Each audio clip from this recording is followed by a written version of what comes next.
All right, let's jump right in. We're about to unpack the story of one of the most intense and, honestly, complicated figures in the entire Bible, King Jehu. His story is just a masterclass in extremes. You've got these incredible, divinely ordered triumphs on one hand, and then some truly critical, tragic failures on the other. It really is a study in zeal, and it is absolutely fascinating. And we're going to start right in the middle of the action, with Jehu's own words. This was his big public announcement, and it was a brilliant, brilliant piece of deception. It laid the groundwork for one of the most ruthless and cunning traps you will find anywhere. It was designed to make his enemies feel totally safe, right before he lowered the boom. So, where does all this kick off? Well, we're in the northern kingdom of Israel, and at this point, the nation had become completely entangled in the worship of a foreign god named Baal. It's into this messy scene that Jehu, an army commander, is suddenly anointed king with a single, brutal mandate from God: purge the nation. Now, to really get what's happening here, you have to understand the core problem: Baalmanism. You see, this wasn't just some other religion people were dabbling in. It was a direct rival to the worship of Yahweh, the God of Israel. It had woven itself into the very fabric of the nation, and from a biblical perspective, this spiritual contamination had to be surgically and completely removed. Okay, so let's get into Jehu's triumph. We're going to look at how he accomplished that first and most bloody part of his mission. And his approach, wow, it really tells you everything you need to know about his personality. He was cunning, he was decisive, and he was absolutely relentless. So think about it. How do you get rid of an entire religious movement that's scattered all over the country? Well, Jehu comes up with this genius four-step plan. He actually uses their own religion against them, luring every single important figure in Baal worship into one place with the promise of a massive festival for their god. I mean, it was the perfect trap. And once they were all inside, probably feeling pretty good that this new king was on their side, the trap was sprung. Jehu gives the order to his 80 guards. The slaughter was absolute. Then they demolished the temple, burned all the sacred objects, and desecrated the site so completely it could never be used again. So what's the point behind this shocking violence? It's this principle of total eradication. The idea here is that God will not tolerate a rival for his lordship. If you leave even a little bit of this spiritual infection behind, it's just going to grow back. It had to be completely and totally stamped out. To help frame the logic here, think of it like this. Imagine you have a big bag of pennies, and every single one of them is covered in a lethal virus. Do you get rid of most of them? No, of course not. You have to get rid of every last one, because keeping even one is enough to keep the danger alive. That was the thinking behind Jehu's brutal actions. So, Jehu destroyed Baal worship. Mission accomplished, right?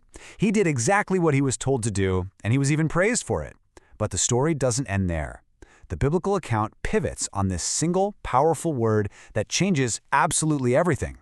And this right here, this is Jehu's tragedy. However, he did not turn away from the sins of Jeroboam. Okay, so who's Jeroboam? He was the very first king of this northern kingdom, and way back when, he had set up 2 golden calves for the people to worship. And Jehu, for all his zeal against Baal, left them standing. And this is the key distinction you have to see. Getting rid of Baal worship, that was the obvious part of his job. It was a foreign god, an outside enemy, easy target. But the golden calves, that was different. They were idols of Yahweh. They represented a corruption from within, his own people's faith.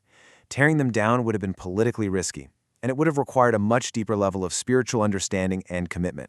Now, Jehu was rewarded for his partial obedience. God promised him that his family would rule for 4 generations, which, believe it or not, was the longest-lasting dynasty the Northern Kingdom ever had.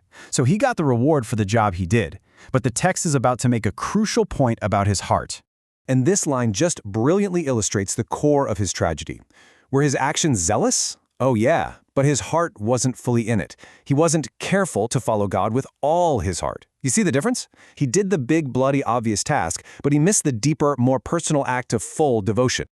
And this brings us to the central lesson of Jehu's entire life.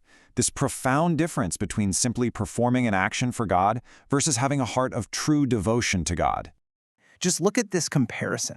On one side, you've got Jehu's way. It's all focused on actions, just doing the task, meeting the minimum requirement. Its obedience is a checklist. But on the other side, you have the ideal. It's focused on the relationship. It's about seeking the joy of the one you serve, where devotion isn't something you do, it's just who you are. Jehu was a task doer, not a relationship seeker. So here's the crucial point. The text seems to be suggesting that God isn't ultimately after your obedience as if it's some kind of cosmic to-do list. He's after you, your heart. Because if he has your heart, then obedience isn't a chore you have to perform. It just becomes the natural, joyful result of that relationship. And that right there brings this ancient story crashing right into our own lives. Jehu's failure to deal with his golden calves becomes a mirror, and it challenges us to look at our own commitments and ask where we might be falling short of that wholeheartedness.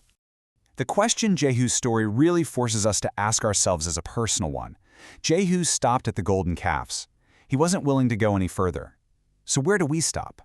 What are those next steps in our own spiritual lives that we keep finding reasons to avoid? I mean, he had the single greatest opportunity to completely reform Israel's worship, to bring it back to its pure roots, and he totally missed it. So what opportunities for clearer, pure expression of our own faith or purpose might we be overlooking? Maybe because it feels too risky, or it's just not as obvious as fighting Baal. And this is the stark warning that's woven into Jehu's legacy. The idols we refuse to tear down, even the ones that look like they're pointed in the right direction, like Jehu's golden calves, will ultimately be destructive. Anything that takes God's primary place in our hearts will eventually poison us. This gets right to the heart of it all. See, nobody ever explicitly told Jehu, hey, and by the way, get rid of those calves. He could have argued he was never commanded to. But that's the point.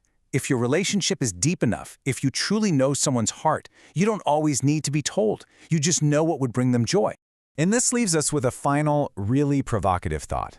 Jehu's story isn't just a warning about getting it half right. It's really an invitation to desire something more. Not to live in fear of messing up, but to have a relationship so close, so real, that your highest ambition is simply to live in a way that brings a smile to God's face. Now, what would that look like?